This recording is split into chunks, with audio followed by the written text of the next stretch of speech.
মাতরুদ আল কুজাই বলেছিলেন, ধনীরা তাদের সম্পদের অবশিষ্টাংশ গরিবদের দেবেন যাতে কেউ ক্ষুধার্ত না থাকেন।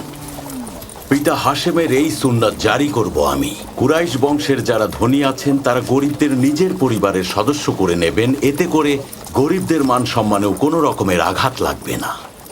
আর মক্কার আশেপাশে যেসব গরিব কৃতদাসরা বাস করে তাদের ব্যাপারে কি কোনো সমাধান আছে তোমার কাছে?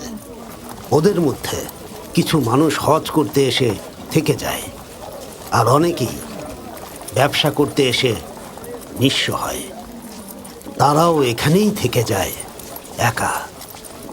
তাদের কি হবে? যেসব গরিব মানুষদের এখানে নিজের কোনো পরিবার নেই, তারা কাবার সদকা দেয়া খাবার থেকে খেতে পারবেন এবং কাবায় দান করা কাপড় থেকেই তাদের বস্ত্র পরিধান করার ব্যবস্থা করা হবে।